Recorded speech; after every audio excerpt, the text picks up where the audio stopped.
Listening to What Do You Know on Newstalk KGVO, AM 1290 and 98.3 FM.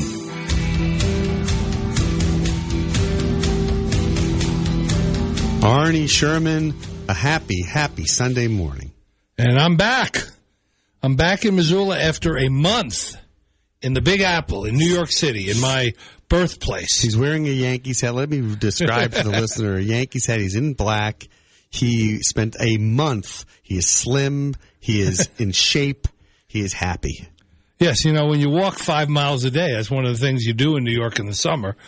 You can eat anything you want. I realized you don't have to be on a diet anymore, Scott. My new advice, just walk 5 or 6 miles every single day, and you can pretty much eat whatever you want. I think that's the difference between urban living and living out in the rural areas that we live in. I'm glad you mentioned that, because a couple of people I had conversations with in New York said, "Why are you coming to New York in the summertime?"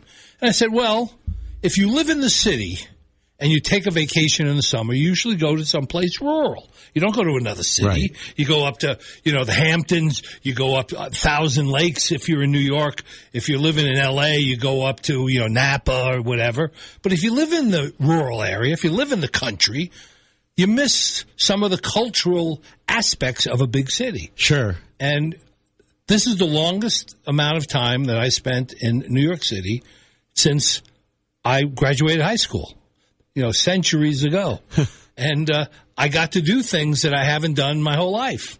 And so it was a really good experience, not only for the restaurants and the entertainment and, the museums and all that, but it was also good to, touch base with my roots.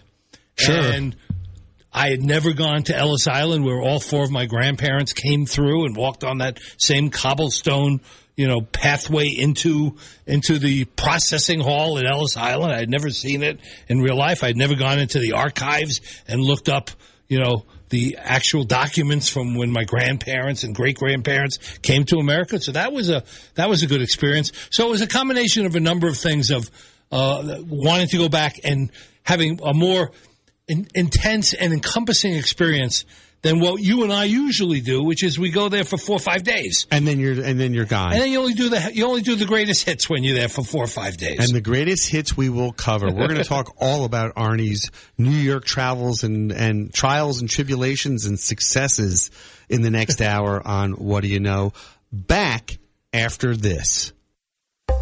We are back, and the first question I'm going to ask you about going to New York is, what's it like being in a city post-COVID or during a pandemic, and what did you observe that maybe you didn't observe the last time you were there? Well, everybody is paying attention to the pandemic. I mean, I did not go into a restaurant in a month that didn't ask for my vaccination card. Right. And my ID. They didn't want just a card. You have 2 pieces of identifying information, or else you couldn't go into a restaurant. If they had sidewalk seating, they let you sit outside. But if you wanted, even Shake Shack at the train station, which is in a big rotunda, wouldn't let you sit down and eat there if you didn't show a vaccination card. Which trains? Grand Central? Grand Central. Wow. You couldn't eat. You know how the Shake Shack is out in the middle of the rotunda? It's not an enclosed restaurant. It's an open restaurant in the main hall of Grand Central Station. But they're very strict. Very strict. Secondly, all public transportation, you have to be masked. So the subways, buses, you have to be masked. Concert. I went to the Eagles concert. I went to the Madison Square Garden. And the concert at Central Park, in the Great Lawn. Sure. Central Park. 3 checkpoints to show your ID and your vaccination card. You couldn't get in. So if local Missoulians are complaining about having to wear a mask when they go into Target, that's the least of their issues. Yes. I mean, if you were in a city, you would be under much stricter guidelines. Well, it's a higher concentration of people closer together. They saw the worst of it before. Their hospitals were full. Right. They don't want to see that again.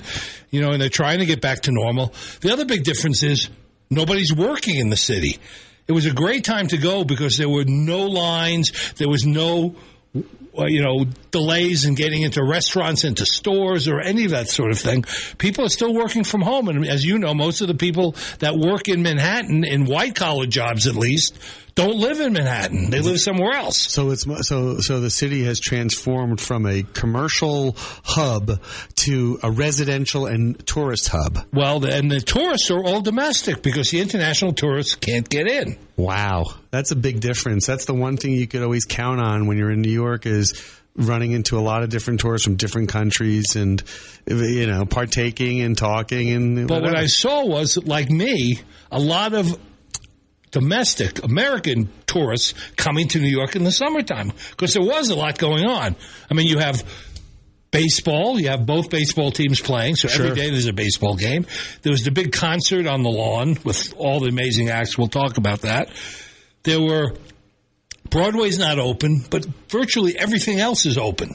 So it's a great time. All the museums are timed entry, so you have to get a ticket ahead of time. So when you go to the Museum of Modern Art or Hayden Planetarium or the Natural History Museum, it's relaxing because it's not packed and jammed on a Saturday. But you're timed how long you can be there. No, you're not timed, but you're timed entry. You're timed entry, got it. And they just figure how many people are going to, you're not going to spend 9 hours. Boy, that would be so much more enjoyable. It was more enjoyable. I mean, you didn't have to, like they had at the Museum of Modern Art, they had some displays. They had the auto. They had the big auto display there. I forget exactly what they call it. But they have, at the Museum of Modern Art, they had the car exhibit. And that would have been jammed and mobbed. And with timed entry, it was very relaxing. You could move around very easily. It was called Automania. Automania and that's MoMA. what it would normally look like if you just anybody could walk in.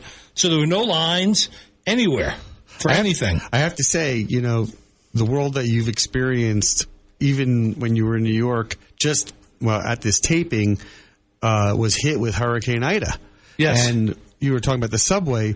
Public flooded. is flooded. I know. I got out 48 hours ahead of time. But talk a little bit about that. Like when a natural disaster kind of hits a city like New York, because I had been a part of, certainly a few of those over the years, snowstorms or hurricanes and et cetera. How is a city prepared for something like that? Well, sometimes they are and sometimes they aren't. I do have to say one thing. Coming home through LaGuardia, fastest I've ever gone through the airport. There was nobody there.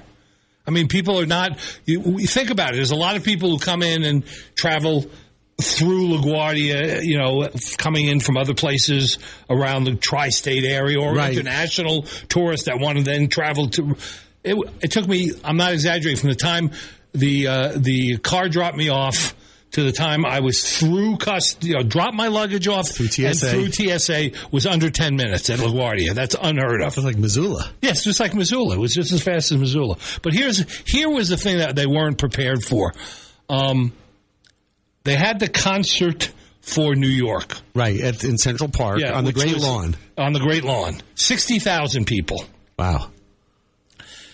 Clive Davis, who you know, right, who's 89 now, 89-year-old Clive Davis was the impresario for putting the show together, and it was the who's who of Clive Davis's world, right?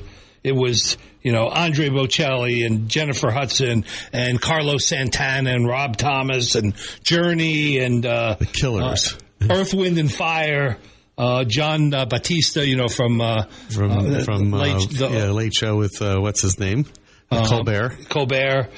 Kane Brown for the country western fans. They did a R&B hip hop rap compendium. All these folks were on the stage at the same time. LL Cool J, Busta Rhymes, Melly Mel, Reverend Run of Run DMC, Fat Joe, Kenny Babyface Edmonds also, and Lucky Day, all in one. It was just incredible. His Rolodex. Yeah, the Rolodex.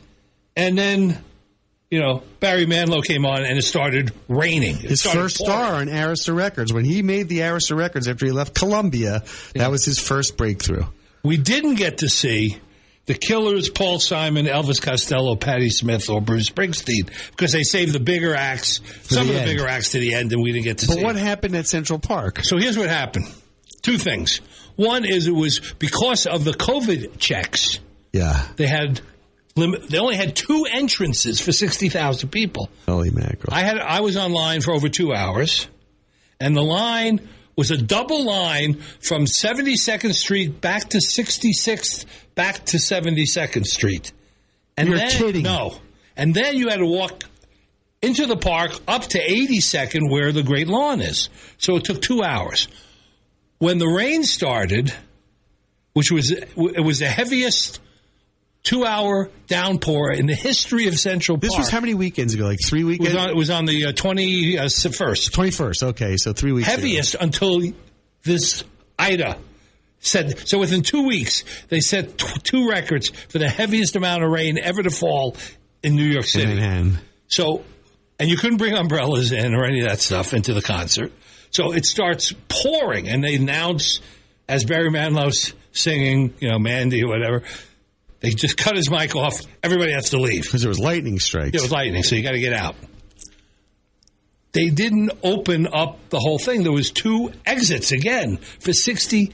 So it was just torrential rain coming down. And as you know, you're in the middle of Central Park. You can't hide under trees because there's lightning going on. Yeah. So you just the only good thing about it is it was 75, 76 degrees.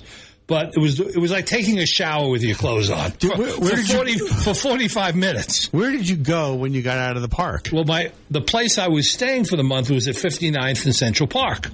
So I had to walk from 82nd to 59th. Oh my gosh. That's a walk in the rain in the I had to Columbus? squeeze. I had to twist my money in my wallet. It was so soaked.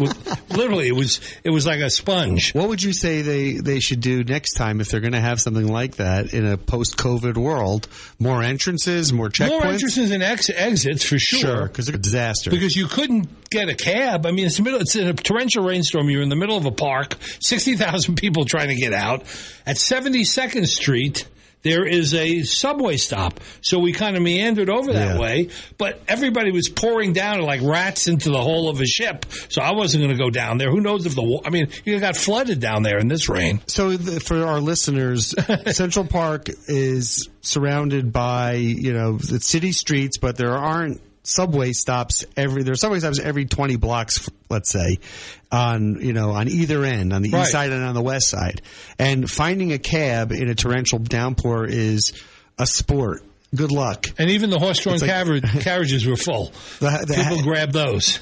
How about getting cell service to call Uber or something? Nobody was coming. The interesting thing you mentioned Uber. Let me tell you what's going on in New York with Uber, Lyft, and taxis. Yes. This demand pricing. To go to the airport on the day I left, which was at 11 o'clock on a Tuesday, 11 a.m. on Tuesday. Right. $100 to get to LaGuardia by Uber, $40 by Lyft. Cab was less. Yeah, $30. But there's a huge diminution of numbers of cabs on the street in New York because during the COVID pandemic, the height of the pandemic, a lot of the drivers lost their medallions. The medallions for our listeners could cost $500,000 to be licensed to operate a cab in New York. New York has... It's like a liquor license. Yeah, it's like Tesla's. There are a lot of Tesla cabs in New York now, along with those new ones they designed. So a lot of them lost their shields, their medallions, and they're not back operating. Why did they lose them? Because they just... couldn't pay the... They financed them. There's not enough, got it. They couldn't pay them. They couldn't make their monthly payments on their $500,000 shield and lost them. So it's so interesting. So you were in Manhattan at a time where there were a number of big events happening, right? I mean, New York is known for big events, but certainly not to the scale of the Central Park concert or big events at the Garden or at the Ball Stadium.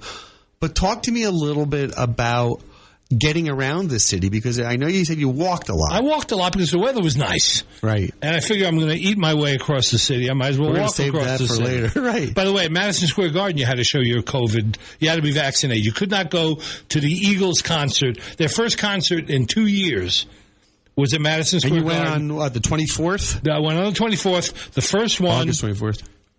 Had to be vaccinated. Couldn't get in without a vaccination. So how was the egress or the entry and exit? Very easy, very quick. At the Garden, because that's their business. Yes, their business. They can. It was nothing out of the ordinary. You had to show it twice. You showed your card twice, and that was it. And you were assigned an entry point on your ticket. Yep. So it's not like you could just wander in from any entry point. No, they had it very well organized, coming in and going out. And amazing. And you walked everywhere or took subways? Walked or took subways. I had a little bit of... Did you feel safe? Did you feel totally safe? It was as safe as I ever felt, actually. What about... Because it wasn't as crowded as it normally is. You know, I mean, how often can you travel on a subway almost around rush hour where you could sit down on a seat? Never. You're all packed in like sardines. What about all we've been hearing about the crime being up in Manhattan during COVID? I didn't notice it. I have actually noticed. You went to a lot of places. I went to a lot of places. Where were you? So, I mean, I know you were using kind of Manhattan and Central Park as kind of your home base, right? But where did you travel to through either subway or cab or foot? I went out to. I went to Citi Field in Queens to see the Mets play. So it was a seven, if I'm not mistaken. It's a seven. The seven out there. Right. I was Yankee Stadium several times on the 6. I went up to the 4, 5, 6, New York Botanical Gardens in the Bronx. Okay. Way up in the Bronx.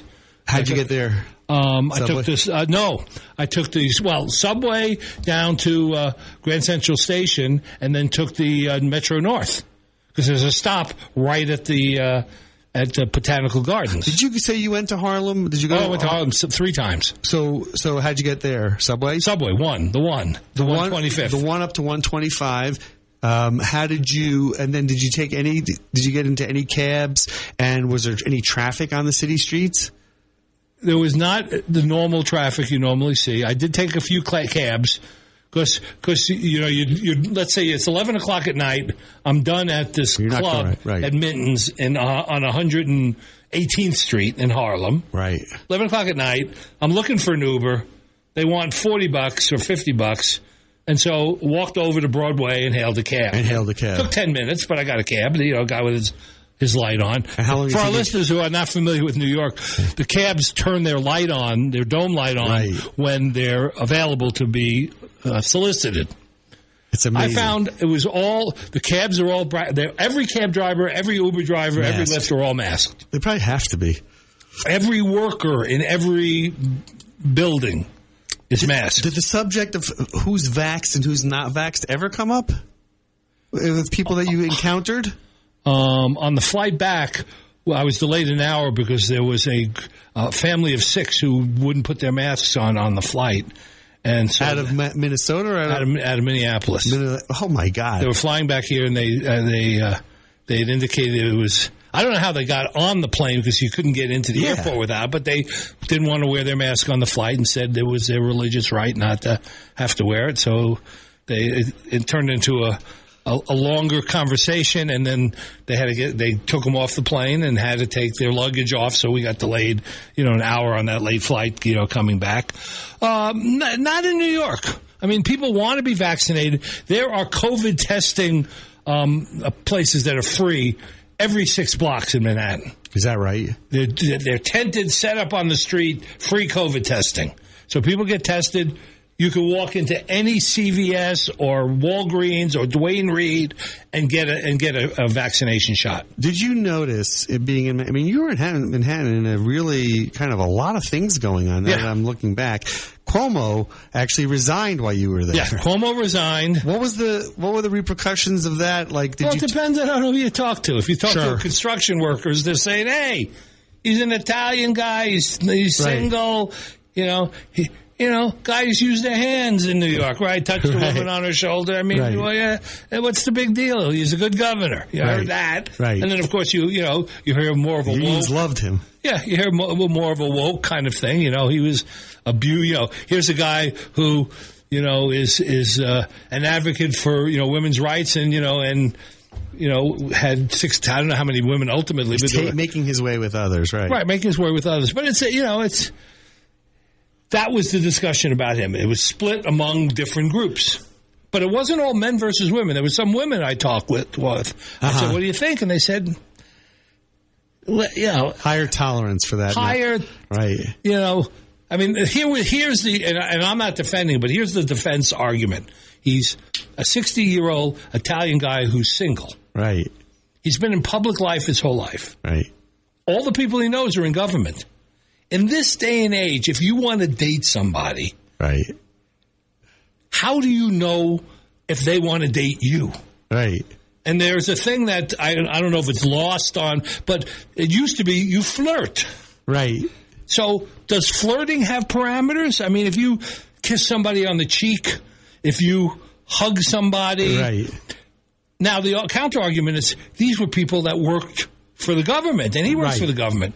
But there's no law in New York that says government employees can't date. Is that true? Yeah, you can date. There's no... And he's not married. He's single at this point, right? So... Was he a little handsy? Was he, I mean... Well, he's in a position of authority. He's in a position of authority. So the optics are terrible. The optics are horrible. But he never, he never sexually assaulted any of these. Right. And he made them feel uncomfortable. He flirted. I would say in a New York big city... Right. He was flirting, and he maybe went too far.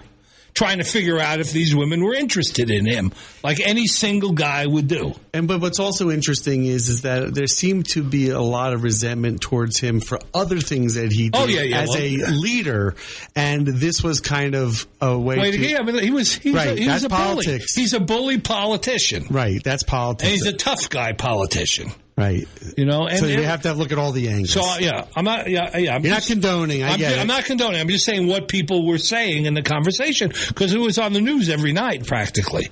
Most of the news was very critical. There was nobody on the news supporting him. Right. But when you talk to people, in restaurants, in cabs, and, sitting next to you at a concert, and you say, what do you think? And I talked to lawyers, I talked to a doctor, I talked, professional people and working people. It was a broad range. So people said, give the guy, I think it's hard for people to even think about it this way because people consider New York to be a very left-leaning, liberal kind of town and city and area, but that don't confuse that with being woke. Because that's a whole other thing. That's a whole other thing. Right. Right. And then you're confused about the male-female dating politics. I mean, you have kids that are, it's a different dating world. They have groups more than people pairing off. When I went to college, you used to pin a girl and you'd be with one girl. And, you're steady. You're steady. And if you were looking to find somebody to date, if you were a single guy, you would flirt. And people flirt a different way. People were obnoxious flirters, right? Everybody had a line at a bar, right? Now, I understand it's the governor, right? And it's the governor's line. Right, that's right. And he's also Italian, which are, Italians, big city Italians are very tactile in the way they interact with you. Because most of the Italians I know, it's a way of communicating. It's a way of communicating. We always talk about body language and facial expressions, kind of lost in, when you're doing everything virtually. Right. But when you're in front of somebody, it's a different way of communicating. Right. Then you had, at the concert for New York, de Blasio stood up and they booed him for 5 minutes. The mayor of New York. He's hated. And but they still vote him in. He's completely woke, right? I mean, he's the most woke, mayor that you could possibly have. And they're booing him. And they're just booing him. Mayor de Blasio, right, and this is his last term. What's the thinking on Eric Adams and that whole he's obviously won the primary and now he's going to run again. Does he even have is there a Republican? There is a Republican, and there's also Curtis Sliwa. Oh my God! From the whatchamacallit? The Guardian Angels. He was out there shaking people's hands. I shook hands with Curtis at the Sliwa. concert. Outside of the concert, he was pressing the flesh. He and Ron Kuby, the fabled liberal attorney, used to have a radio show on WABC. Yeah. For many years. He looks a lot old. He's wearing a suit. Now. He looks different than in his early days of being a guardian angel.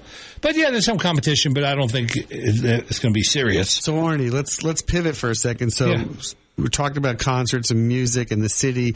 I know your beloved Yankees played. You saw them how many times? I saw them 3 times. What was it like seeing your team? Well, being at Yankee Stadium is always. One time I went with somebody who had never been to Yankee Stadium before. Right. So I took them out to Monument Park. Right. And they saw, it's different. I mean, it's even different than the Mets. You go to Citi Field, it's a nice field. Beautiful. It doesn't feel like Yankee Stadium. Right. They don't have a Monument Park. Right. They don't have statues to their gods. They put a 5-minute video on at the beginning of the game. Sure. That talks about, Darryl Strawberry and Doc Gooden and some of the... Their heritage is not as deep. And Tom Sweet. Right. They have some good people, When you get off the train and walk into Citi Field, it's called Seaver Way for Tom Seaver. Sure. One of the greatest ball players in, history. But it was good being at a game. The irony is, at the ballpark, they don't check for COVID. Really? They didn't check any of the times I went. Masks, though, are required. No. What? No. You're kidding. Is that an MLB worked out some kind of weird deal. No masks required. But I can tell you, there's no sold-out crowds. So the crowds stadiums are 3/4 full? Yeah, 3/4. That's even a lot. Half. Well, the NFL's the NBA's the exact opposite. You have to have a mask when you're a spectator. Yeah, well, not there. Or if you're on the bench. Nothing on the bench either? On the Eagles, nope. On the Eagles concert, which was fantastic, you had to be vaccinated to get in, so the people weren't wearing masks. And I do have to say, you're a music guy. I know you're salivating at all the people I mentioned, the Concert for America, but the Eagles concert, to me, was extraordinary because they're in their 70s, almost all of them, except for Glenn Fry's son, Deacon Fry, who's 28. And they didn't have any backup singers. Wow. And their harmony was as tight as it's ever been. They came out and did the whole Hotel California album from the start to the end. Wow. Took a break. And then as they're taking the break, Don Henley says, we're going to take a little break, and then we're going to sing everything else we know. And it went on for 4 hours. Are you kidding? It was a 4-hour concert. The best line of the night was Joe Walsh, great Joe Walsh from the James Gang. From New Jersey. Yeah, New Jersey guy, James Gang, and Joe Walsh and Barnstorming. And, now, since 75, he's been also performing with the Eagles. And Walsh said, I have to tell, he's a little quirky anyways, he said, it was a lot more fun being in my 20s in the 70s than being in my 70s in the 20s. Which I think was a great line. But they did everything. They did some of their own private stuff. I mean, he did all of his life in the fast lane. And was the crowd seated? Seated. How comfortable was that? Weren't you comfortable? Yeah, I was comfortable. Well, everybody air-conditioned. Air-conditioned, comfortable. Everybody on the floor, which is stood up almost the whole time. That's why I said sit in the seats. Yeah, the seats were great. How was the food at the Garden? Did you eat? No, I didn't eat at the Garden. Did you eat in Koreatown beforehand? No. I ate near where we were. Okay. And then, but the food I had was amazing. Actually, you're going to find this shocking. The best pastrami I had, and I had pastrami 5 times, of course, was at Citi Field. You're kidding. They make their own pastrami there, and they thick cut it, and it was the most flavorful. I hate to say it, more than Second Avenue Deli, more than Katz's, more than the food trucks.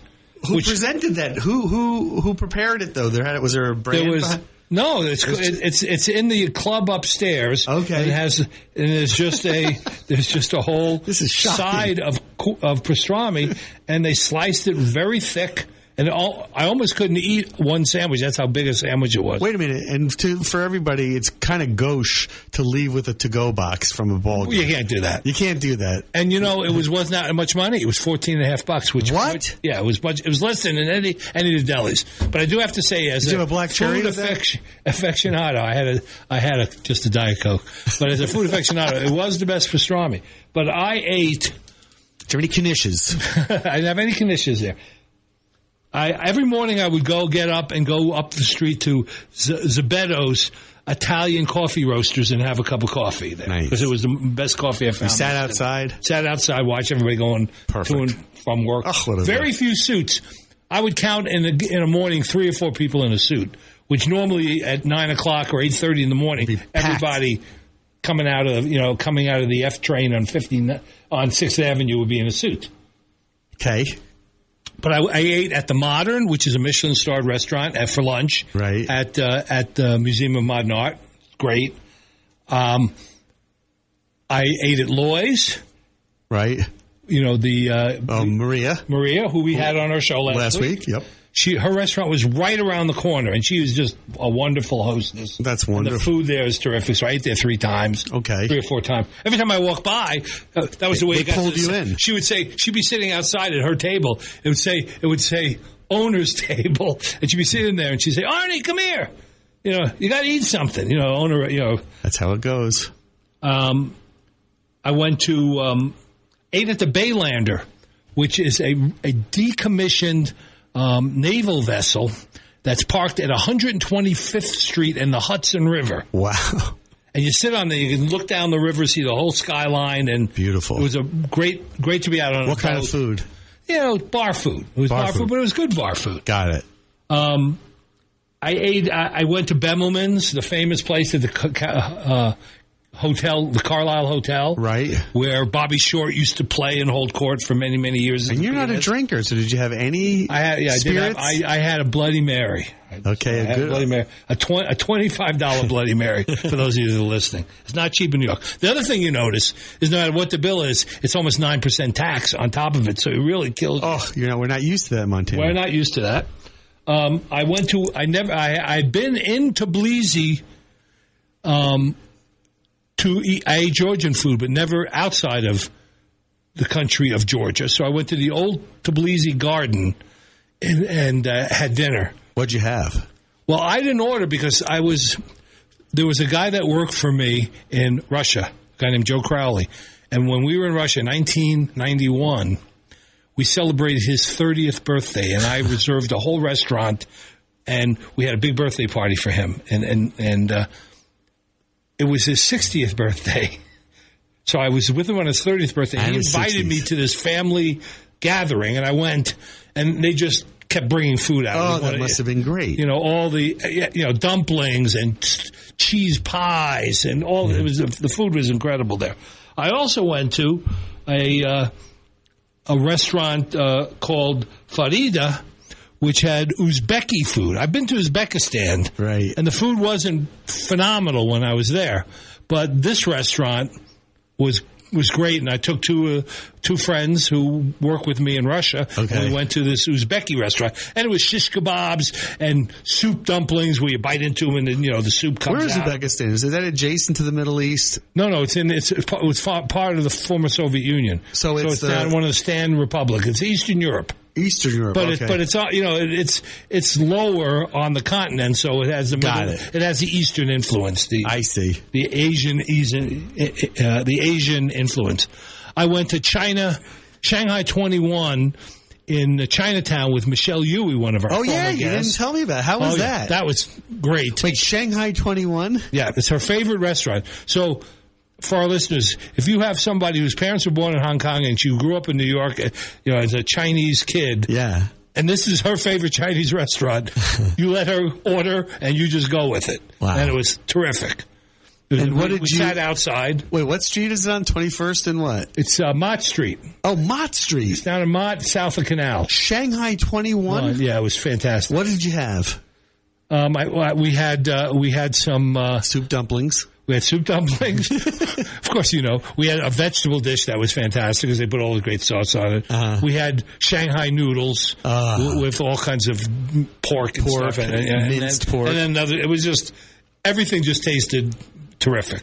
Did just you and Michelle? Just Michelle and Vim and Vigor.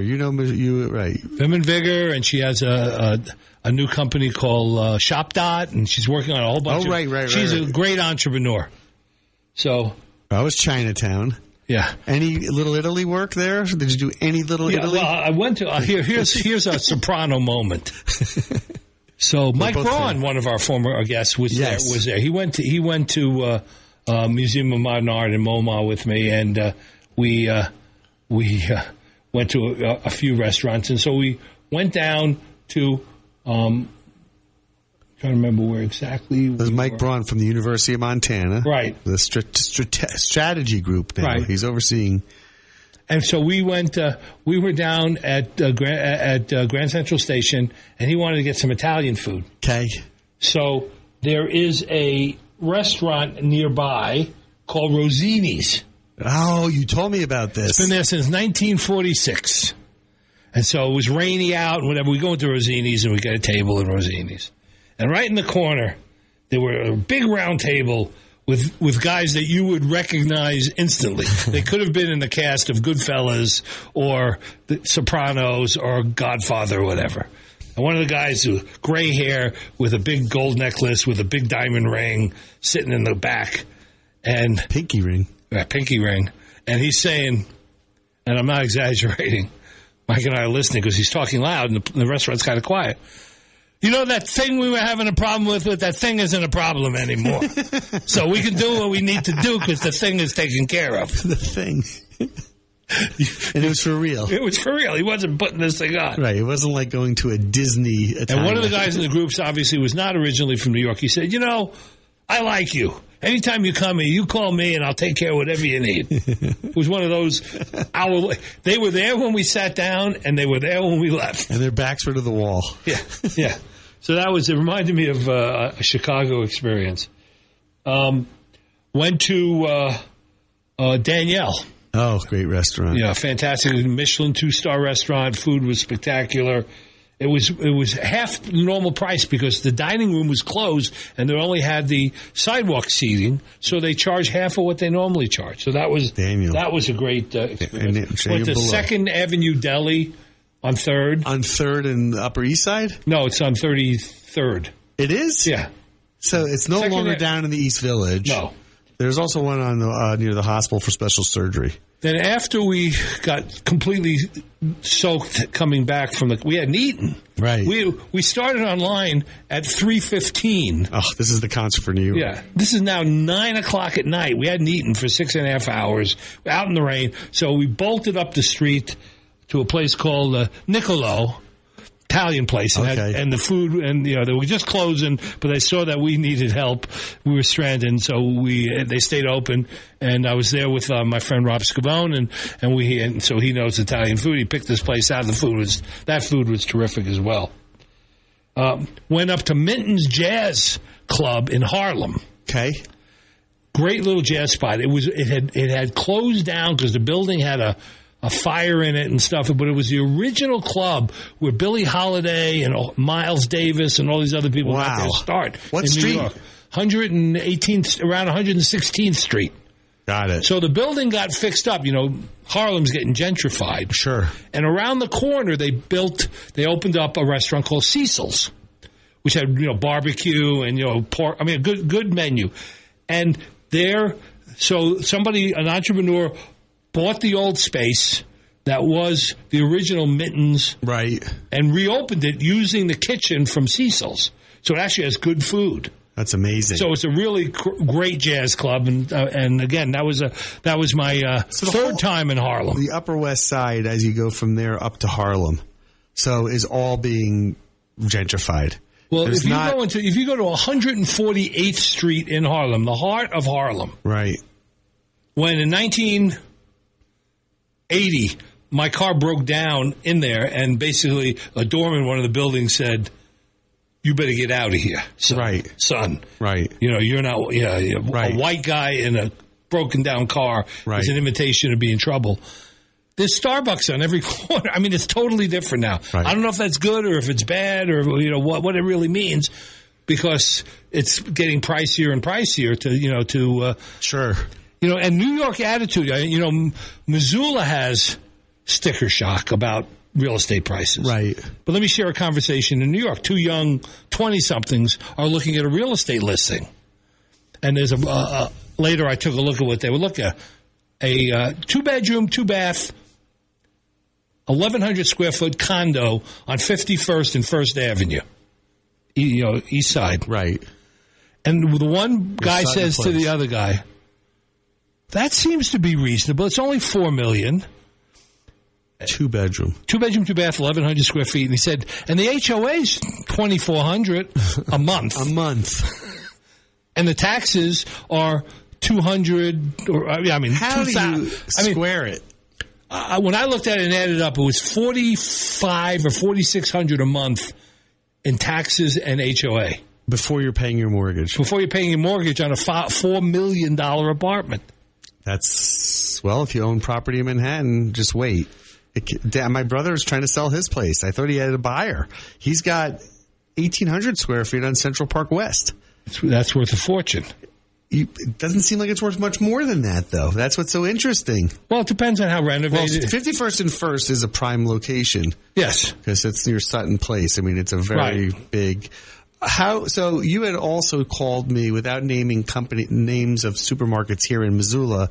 You had said that the Whole Foods that you went to in Manhattan was priced better than places around town. Yes, is that I was right? shocked.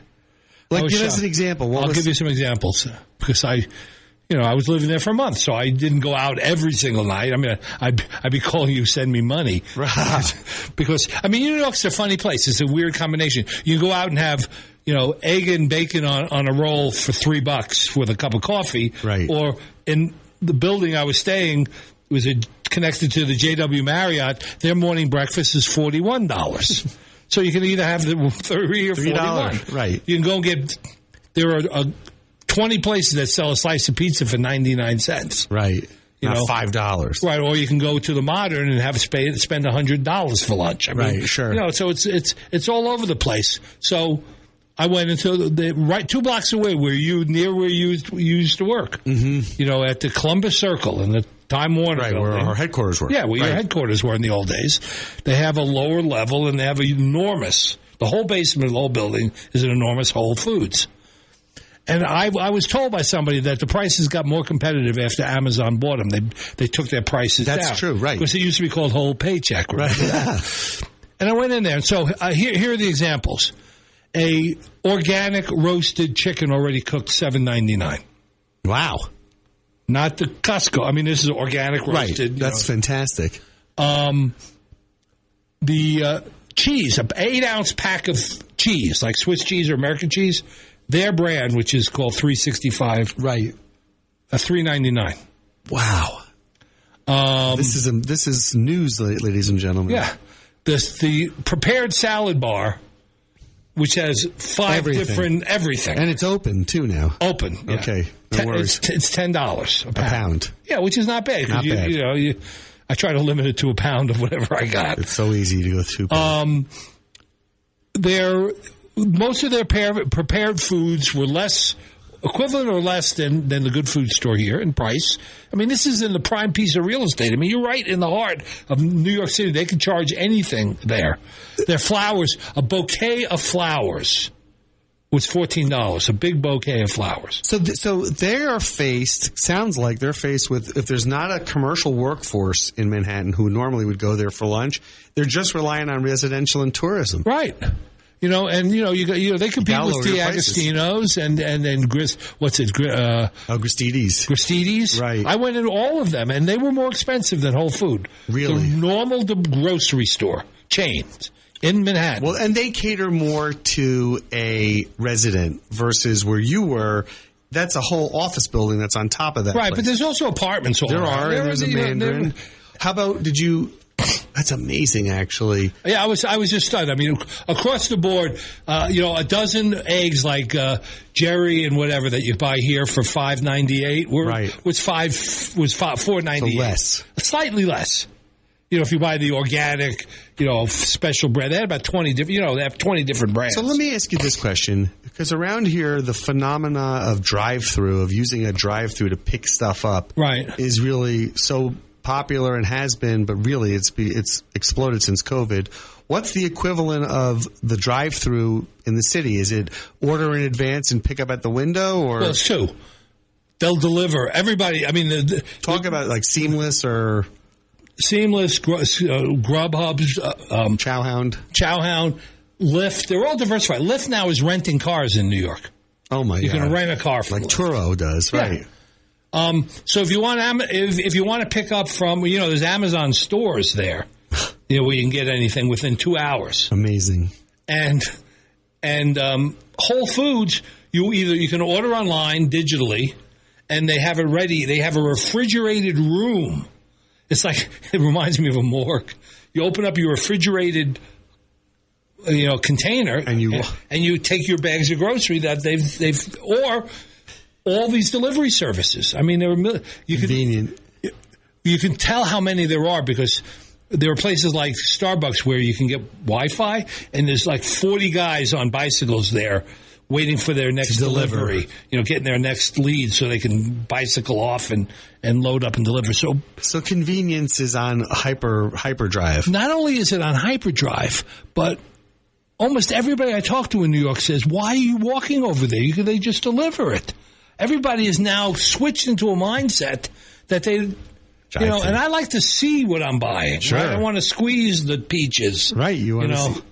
What other... So, all right. So, convenience, food, sports, music, museums, and walking at least 5 miles a day, you think? Almost every day, except when it was pouring rain, or a couple of days my Achilles was really bothering me, so I didn't walk. But I walked every single day, so at least some distance. Most of the time, it was, it was 2.5 miles in one direction, 2.5 miles back. I do have to say there's a app called Fever, and they're putting on these very unusual concerts. So, for example, we went down above Paragon Sports down on Broadway, way down by the 20s. Yeah, 6th floor of the building. They have this big open space, and they're doing a Miles Davis Jazz Quintet is performing. Oh, cool. And they got all these candles, on the floor. Pop-up things. Pop-up things all over the place. All different kinds of pop-up things. Which are fun because Broadway doesn't open till October. So now it's October. Yeah. You thought, so weren't they were in rehearsals and stuff, but it's not till October till they open. But all the music is going on. There's a concert for everything. I could have gone out to, Jones Beach and seen, right. There's so much Hall music. & Oates, and I mean, everybody you can think of, 4 or 5 days after Guns N' Roses was here, they're in New York. So between Maria's place, Whole Foods, were there any other go-to places, and the coffee place, the morning coffee place? Yeah, 2 other go-to places that we've been walking to. One is Tang Pavilion for Chinese. Great orange beef. Right. Deliver, but I went there because it's only 3 blocks away. And what's it like receiving a Chinese meal from a place like that versus anywhere else? Well, everybody in there is Chinese. But it also, this is a difference. It smells good. It's a different food. Tastes amazing. Let's take a quick break. When we come back, we're going to hear the rest of Arnie's trip to New York. And also, the question for Arnie is, what did he leave for the next visit? Back after this. Hunter Bay Coffee. We're back. Yes. So what didn't you get to do that you wanted to do that you're going to do next summer?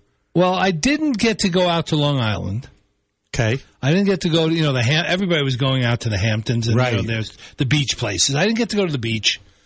I didn't get to go to Coney Island. The day I had planned, I had activities planned almost every day. I had this like a military operation. Sure. And the day that I wanted to go to Coney Island was the day it was pouring rain. So it's not... You can't go on. It's a long subway out there. It's an hour and 20 minutes to get there. From Manhattan. And the subway's okay, but, the delays when there's rain and, then what are you going to do at Coney Island? You got to be outside, walking on the boardwalk. Oh, so great, though. I know. I didn't get to do that. I was going to do Arthur Avenue and, the old Italian area in the Bronx, the original Italian area in the Bronx. But we had gone up to the Botanical Gardens and walked around so much. There was the at the Botanical Gardens. There was the Kusama exhibit, which is a Japanese sculpture thing that was a garden. Yeah, and it was packed. By the time we got done, the timing wasn't right to then go off to. Basically, we didn't want to walk a mile at that point. So wait a second. The Hamptons, Arthur Avenue, Coney Island. The Hamptons, just out on Long Island. Long Island, because I went to high school out there. Right. You can go to Montauk. You can go to Gurney's. Yeah. But it's a schlep, right? It's a schlep. Notice that you don't want to go to New Jersey. Well, I was supposed to go to New Jersey because my friend Rob redid his place in Hoboken, but I didn't get a chance to go there because, again, the day we were going to go was the two or three days it rained hard, and it's kind of hard to take the ferry across the river when it's pouring rain, and it defeats the whole purpose. So if anyone thinks that climate change is not a reality, oh, totally. In the city, it's amplified. Yeah, it's totally amplified. I mean, you saw the water gushing down the subways. Oh my goodness gracious! But to answer your question, except for a few things, I did pretty much. Your bucket list. My bucket list of things, because when you and I normally go, you're there for 3 or 4 days. Right. I go to a ball game, I go to a show, Broadway show under normal circumstances. I go to 1 or 2 of my favorite restaurants. For example, I didn't go to Lombardi's for pizza. I went to 2 other places for pizza. Right. But I didn't get to go to Lombardi's. I normally just hit your greatest hits. Your high notes. This one you get to see the whole. This is deep track. This is New York deep track. You get to go down and do the things that you missed over the years. Amazing trip, and we just filled 50 minutes of information. I know you have so much more to talk to me about. Yeah, it was a whole month. A whole month of travel, but really good. I'm glad you're back. Glad you're healthy. Good to be back. Happy and safe. We will see you next week, Arnie, where we're going to come back with a regular show where we're talking to somebody from good old Missoula, Montana. See you next week. Thank you, Scott. See you next week. Thank you for listening to What Do You Know? I can't wait for the next show, Scott. I'm excited too, Arnie.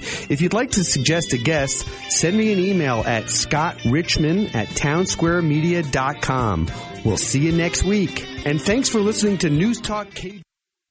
On Friday's Montana